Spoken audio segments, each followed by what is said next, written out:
राष्ट्रीय शर्करा संस्थान और आईआईटी कानपुर ने जैव ईंधन तकनीक विकास के लिए हाथ मिलाया है। आईआईटी निदेशक प्रोफेसर मणिंद्र अग्रवाल और एनएसआई की ओर से भारत सरकार के संयुक्त सचिव शर्करा अश्वनी श्रीवास्तव ने समझौता ज्ञापन पर हस्ताक्षर किया। आईआईटी निदेशक ने बताया कि संस्थान के पास पहले से तकनीकी दक्षता है। अब एनएसआई के शोध निष्कर्षों का प्रयोग कर अगली पीढ़ी की जैव ईंधन तैयार करेंगे।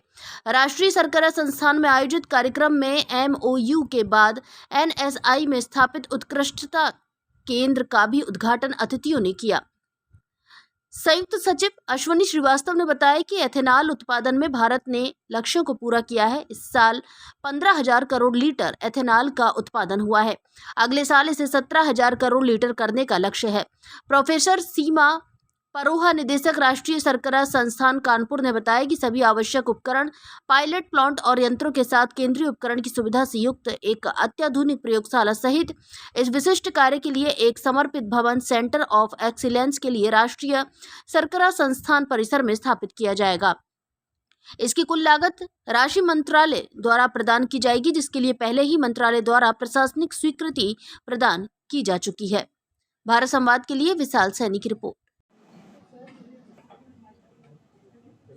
3 वर्ष का एमओयू हुआ है एनएसआई और आईआईटी कानपुर के बीच।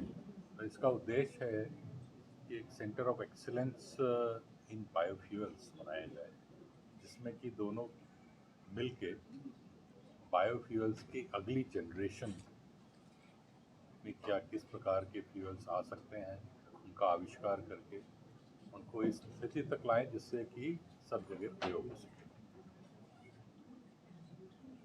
और इनकी एनएसआई की क्या एक्सीलेंस है, दोनों कैसे मीट आउट एक साथ मिलेंगे तो या एनएसआई की अपने टेक्नोलॉजी जो लेके उसको डेवलप करके उसको टेस्टिंग करके डिप्लॉयमेंट तक ले जाने की अपनी बहुत एक्सपर्टीज़ है। आईआईटी कानपुर फंडामेंटल रिसर्च के लिए, बेसिक टेक्नोलॉजी, नई टेक्नोलॉजी डेवलपमेंट के लिए जाना जाता है।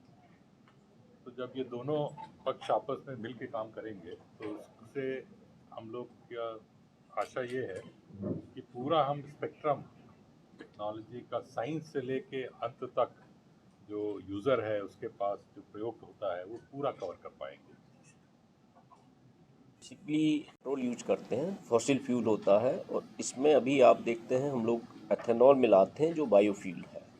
अभी हमारे देश में 12% बायोफ्यूल मिलाया जा रहा है, और जितना हम एथेनॉल मिलाते हैं उतना ही पेट्रोल का प्रयोग कम है, यानी हमारा इंपोर्ट कम करना होता है हमें, और फॉसिल फ्यूल की जगह बायोफ्यूल प्रयोग जो होता है उससे पर्यावरण का प्रदूषण कम होता है, कार्बन उत्सर्जन कम होते हैं।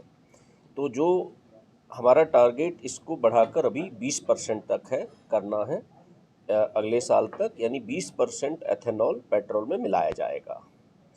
ये आत्मनिर्भर भारत के लिए एक बड़ा कदम होगा। हमारी जो आयात पर निर्भरता है विदेशों से वो कम होगी। इसको और आगे ले जाने के लिए दूसरा इसका है जो इसी से हमारे जो चीनी मिलें हैं उनमें कंप्रेस्ड बायोगैस का भी उत्पादन हो सकता है, उस पर अब काम चल रहा है, और वो सीबीजी जो अभी सीएनजी है उसमें मिलाकर जो गैस बेस्ड व्हीकल है उनमें चलाई जाएगी। अगला कदम है जो टेक्नोलॉजी में, उसमें हम E100 की ओर बढ़ना है, जिसमें